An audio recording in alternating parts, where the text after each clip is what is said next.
आज मुख्यमंत्री संबंधित दूसरा पाठ पढ़ेंगे, जो विगत परीक्षा में पूछे गए महत्वपूर्ण प्रश्नों की हम व्याख्या करेंगे।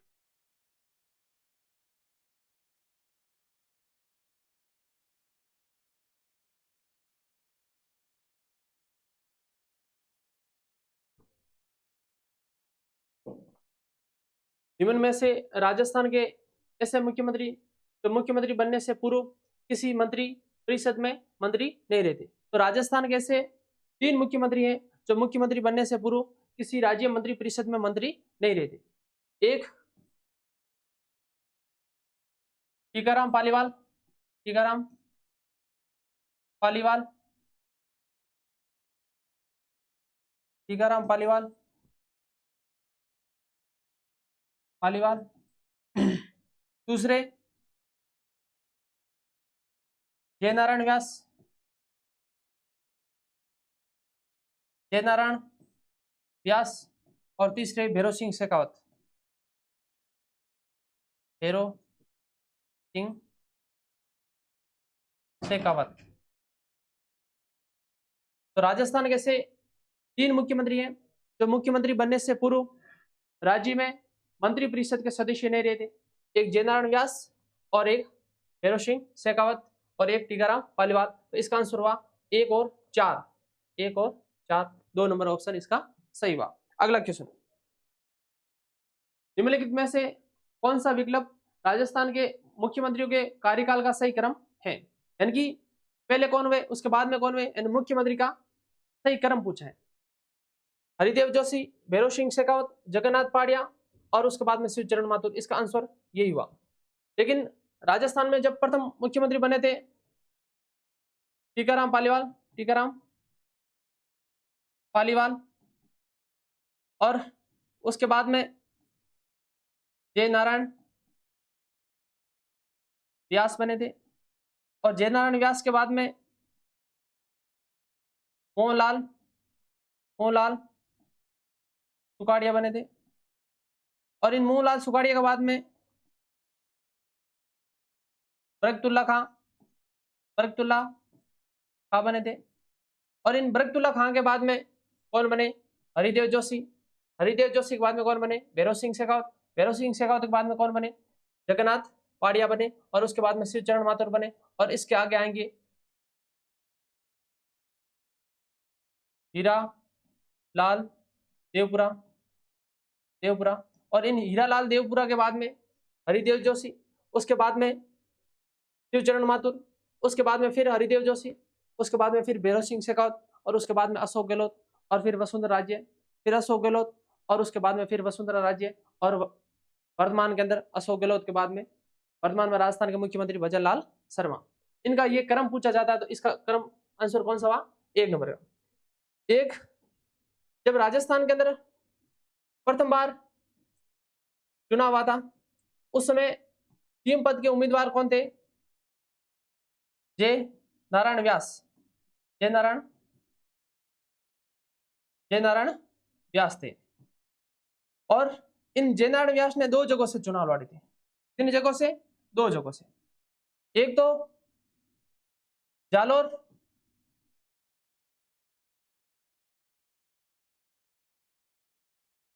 एक जालोर ए सीट से, और एक जोधपुर बी सीट से। जालोर ए सीट से चुनाव हार गए थे, किससे? माधो सिंह से, और जोधपुर बी सीट से चुनाव हार गए थे, किससे? हनुमंत सिंह से। जब राजस्थान में प्रथम बार चुनाव आता उस समय जयनारायण व्यास 2 सीटों से उम्मीदवार थे।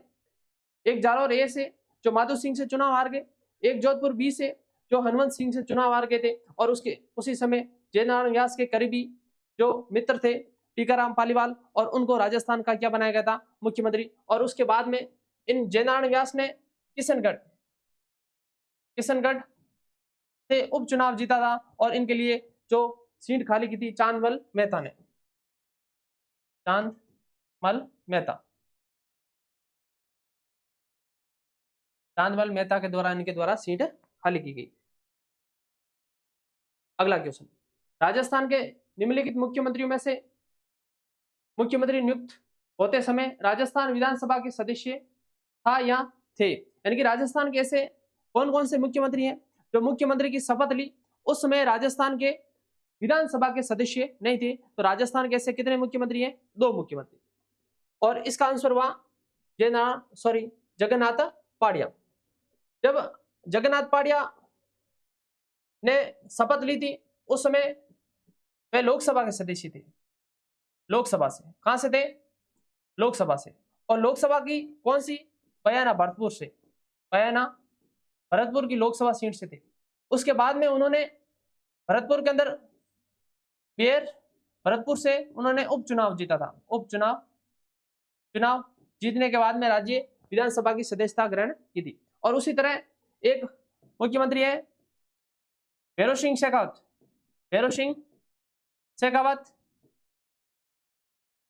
शेखावत। और इन्होंने जब मुख्यमंत्री के रूप में शपथ ली थी ये राज्यसभा के सदस्य थे। क्या थे? राज्यसभा के सदस्य थे। और कहां से थे? एमपी मध्य प्रदेश से थे। कहां से थे? एमपी मध्य प्रदेश से। उसके बाद में उन्होंने सबड़ा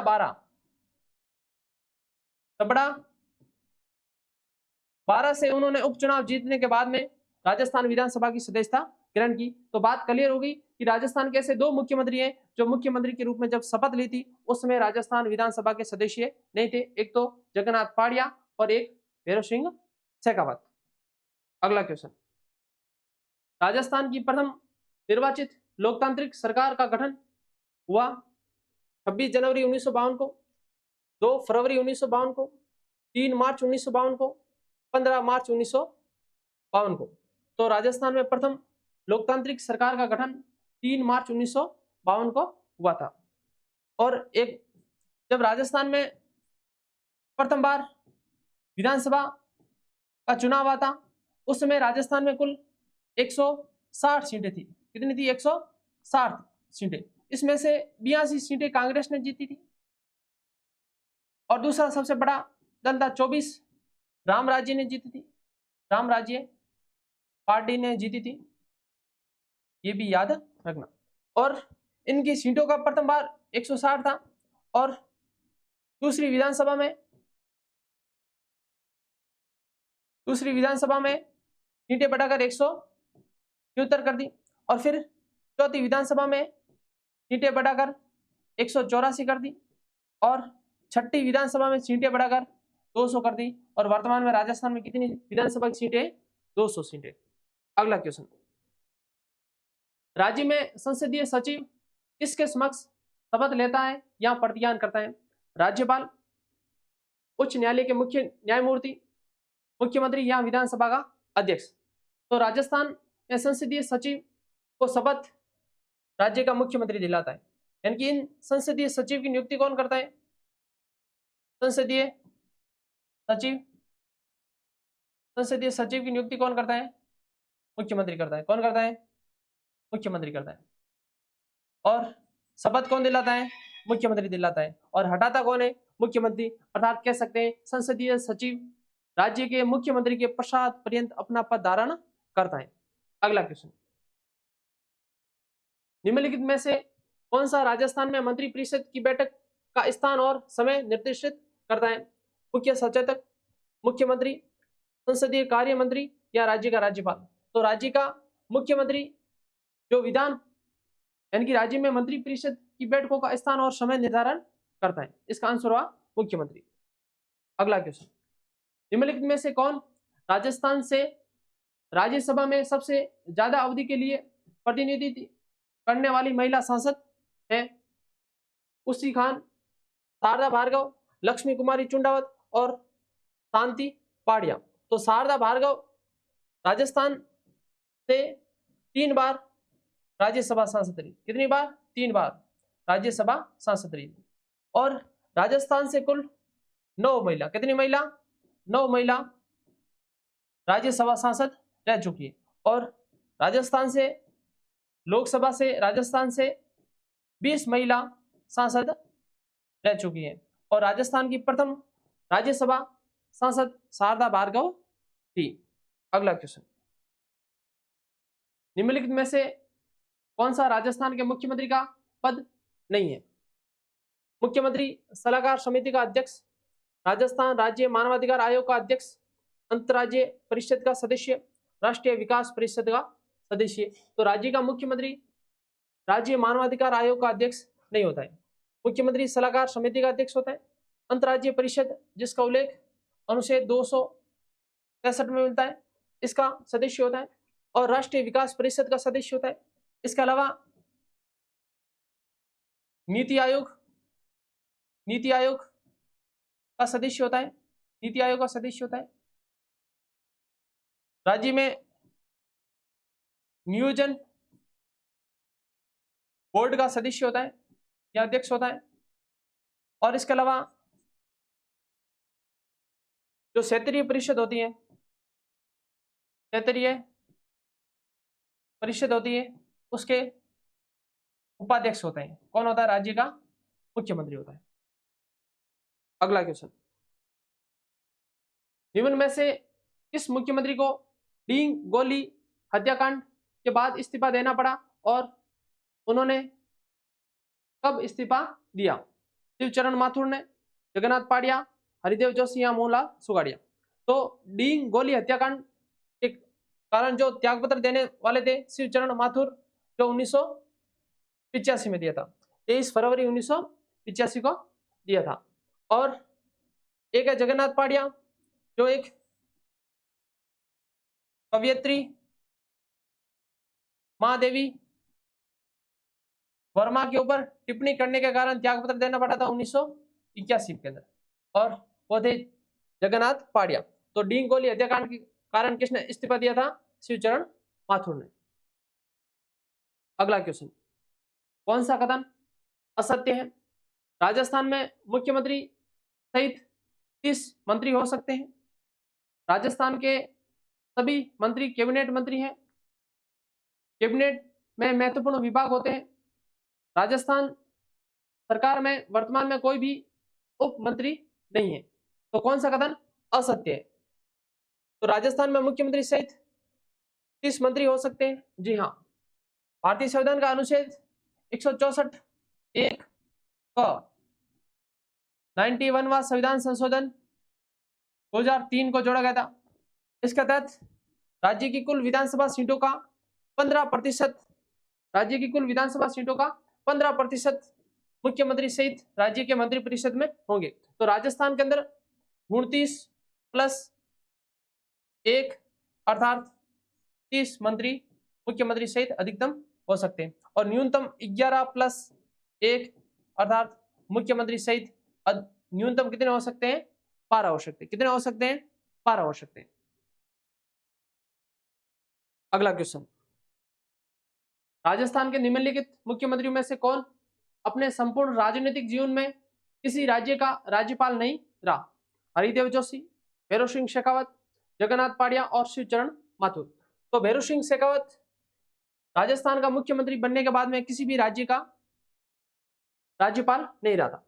तो राजस्थान के ऐसे राज्यपाल हरिदेव जोशी, जो राजस्थान के मुख्यमंत्री बनने के बाद में असम, मेघालय व पश्चिम बंगाल के क्या राज्यपाल रह चुके हैं? क्या रह चुके हैं? राज्यपाल रह चुके हैं।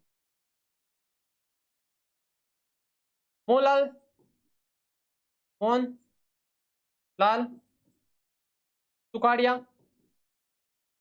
राजस्थान के मुख्यमंत्री बनने के बाद में कर्नाटक, आंध्र प्रदेश और तमिलनाडु के क्या रह चुके हैं? राज्य के राज्यपाल रह चुके हैं। तीसरे जगन्नाथ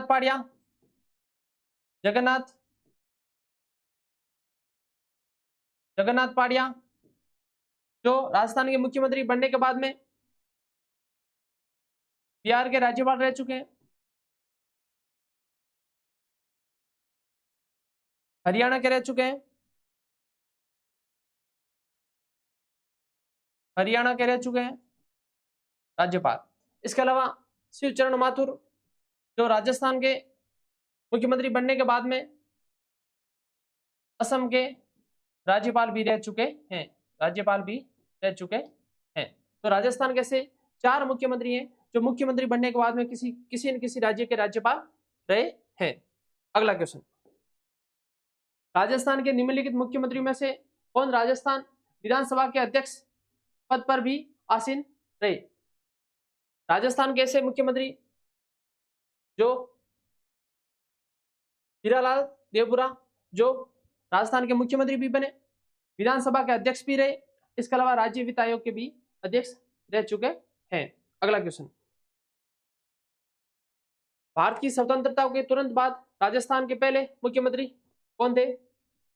मोहनलाल सुखाड़िया, हीरालाल शास्त्री, जयनारायण व्यास और बरकतुल्ला खां। तो भारत की स्वतंत्रता के तुरंत बाद राजस्थान के मुख्यमंत्री बने थे हीरालाल शास्त्री, जो कि राजस्थान के प्रथम क्या थे?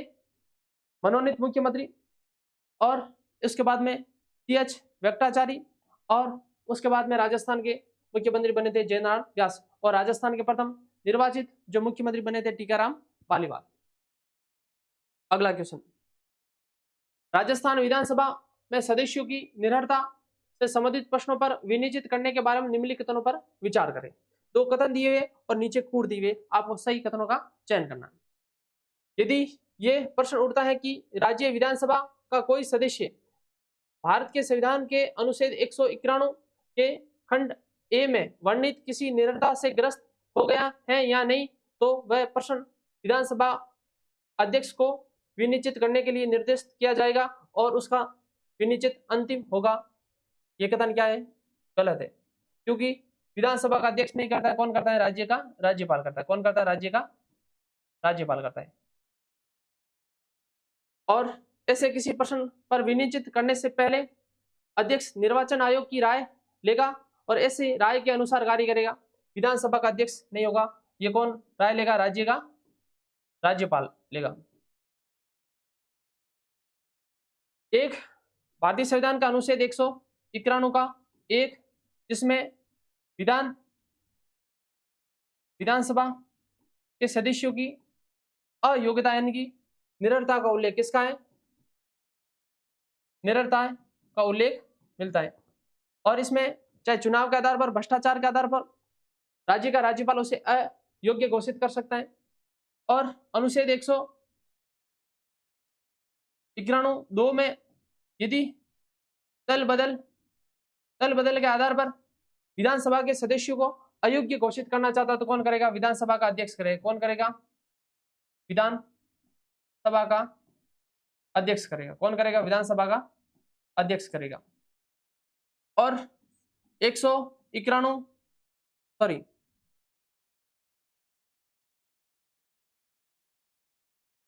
192 के अंदर लिखा है जो विधानसभा की सदस्यों जो निरर्हता मतलब अयोग्यता है उसके आधार पर उन्हें अयोग्य घोषित कौन करेगा? अनुच्छेद 192 के तहत राज्य का राज्यपाल करेगा। कौन सा अनुच्छेद? 192 के तहत उनको अयोग्य घोषित कौन करेगा? राज्यपाल करेगा। और ये राज्यपाल किससे सलाह लेगा? केंद्रीय निर्वाचन आयोग से सलाह लेगा। और ये कहां लिखा है? अनुच्छेद 192 में लिखा है। तो अनुच्छेद 191 में विधानसभा के सदस्यों की अयोग्यता का उल्लेख है। अयोग्यता चुनाव के अंदर भ्रष्टाचार के आधार पर हो सकती है, या मानसिक रूप से चित्त विकृत हो सकता है, या कोई दिवालिया हो। इसी तरह की अयोग्यता के आधार पर राज्य का राज्यपाल उन्हें अयोग्य घोषित कर सकता है अनुच्छेद 192 के तहत। और ये किससे सलाह लेगा? केंद्रीय निर्वाचन आयोग से सलाह लेगा। ये कहां लिखा है? 192 के अंदर लिखा है। लेकिन 191(2) में दल बदल के आधार पर विधानसभा के सदस्यों को अयोग्य घोषित करना चाहता है तो कौन करेगा? विधानसभा का अध्यक्ष करेगा। तो इसका आंसर दोनों ही कथन गलत है। तो इसका आंसर न तो 1 और न ही 2 होगा। अगला और अंतिम क्वेश्चन, राजस्थान में मंत्रिमंडल सचिवालय के निम्नलिखित में से किस विभाग या कार्यालय से आधिकारिक रूप से संबंध है। मुख्यमंत्री कार्यालय से, राजस्व विभाग से, गृह विभाग से और सामान्य प्रशासन विभाग से। तो इसका आंसर हुआ सामान्य प्रशासन विभाग से। राज्य का जो मंत्रिमंडलीय सचिवालय होता है इसका उल्लेख किया गया है। तो आज इतने ही क्वेश्चन पर डिस्कशन करेंगे, फिर अगली क्लास के अंदर फिर राज्य का विधानसभा के बारे में क्वेश्चन के ऊपर चर्चा करेंगे। Thank you.